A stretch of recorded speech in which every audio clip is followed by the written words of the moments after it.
Halo Rebanus, dimanapun Anda berada, bagaimana kabarnya? Balik lagi bareng saya, perawat terkece, terkeren, terupdate, terserah mau bilang apa. Oke kawan, di video kali ini kita akan sama-sama membahas tentang materi SKB CPNS keperawatan.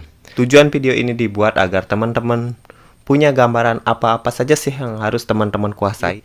Ketika teman-teman sudah punya pemetaan untuk belajar, jadi teman-teman bisa lebih fokus belajarnya. Jadi teman-teman tidak serampangan dalam belajar. Sedikit informasi, saya sudah membuat grup WA biar kita lebih nyaman diskusi. Kita sharing bareng di sana, kita belajar bareng di sana. Di sana tidak ada yang pintar dan di sana tidak ada yang kurang. Kita sama-sama belajar. Oke, sebelum lanjut seperti biasa ambil posisi rebahan terbaik Anda, pasang headset dan saya putar intronya dulu.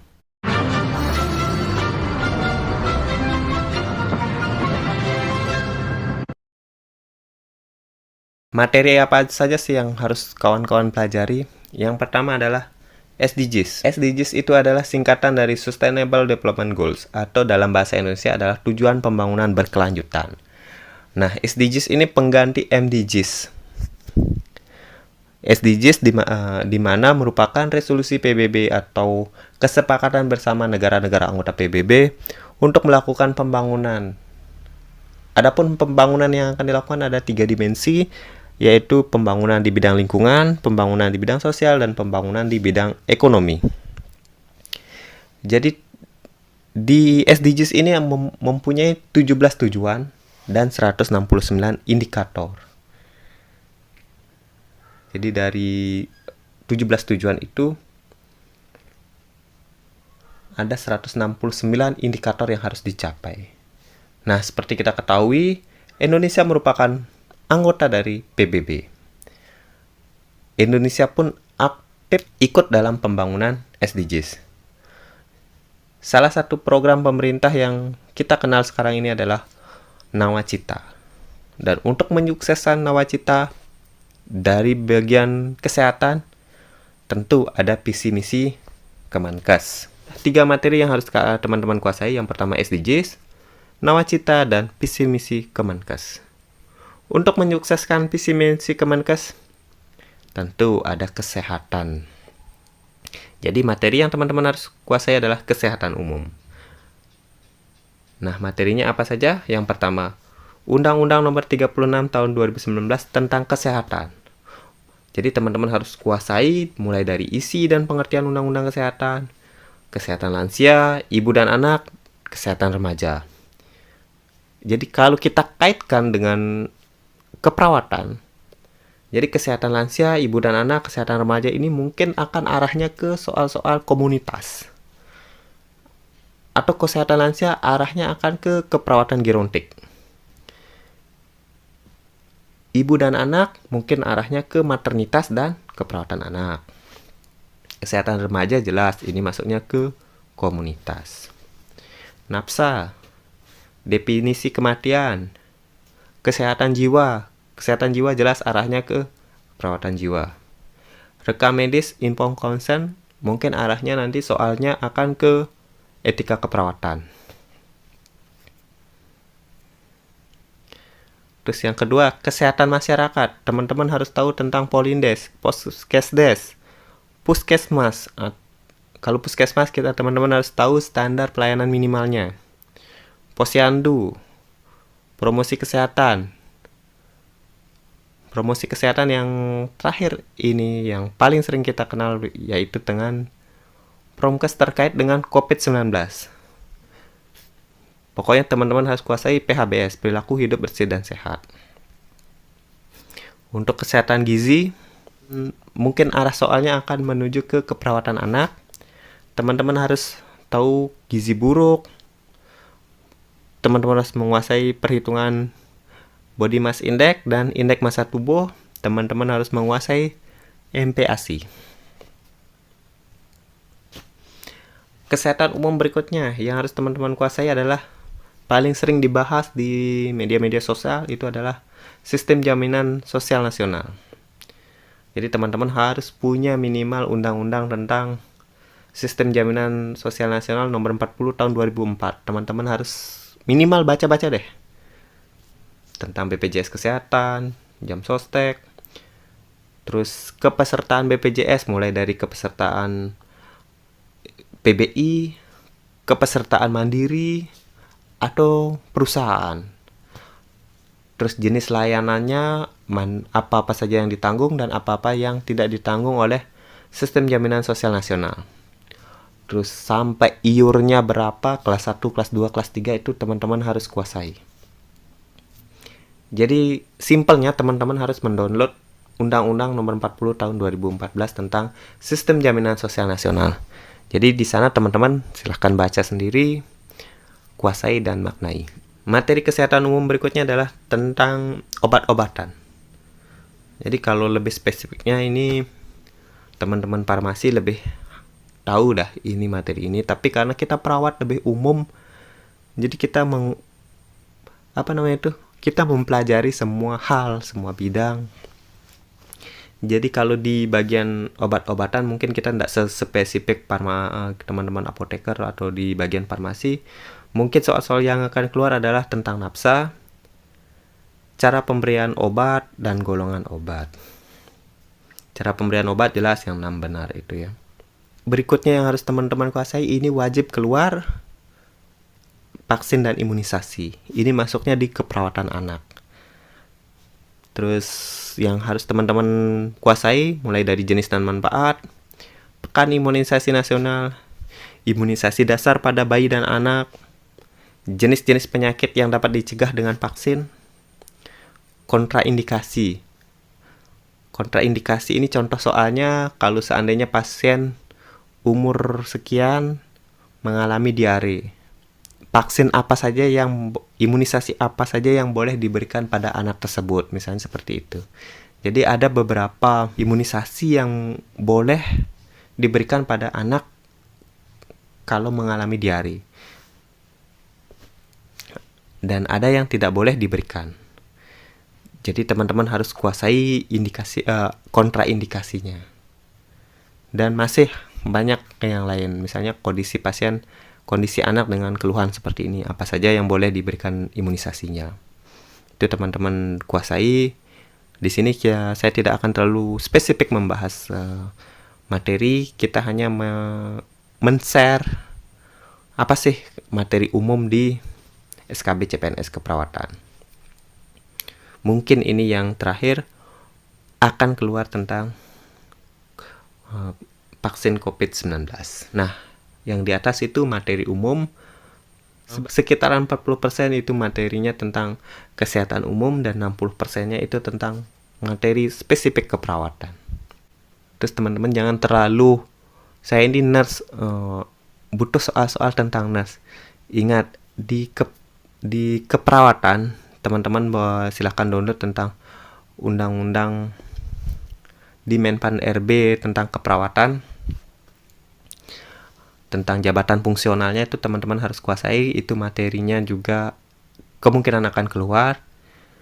Jadi kalau teman-teman nurse harus menguasai materi ya D3 itu.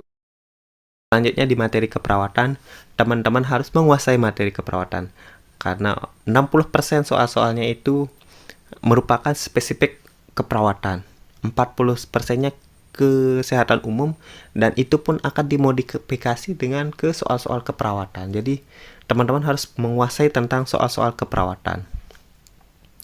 Mungkin ada yang bilang soal-soalnya itu seperti UKOM, mungkin iya, mungkin tidak. Ada beberapa perbedaan di soal UKOM dan soal SKB menurut pengalaman, dan ini menurut opini saya. Di UKOM soalnya itu lebih spesifik, clue-cluenya itu lebih jelas. Kita sudah diarahkan dengan detail. Itu di UKOM. Jadi tingkat kelulusan UKOM sekarang, selain dibantu dengan 60% di kampus, penilai S1 dan nurse-nya itu 40%-nya baru nilai UKOM.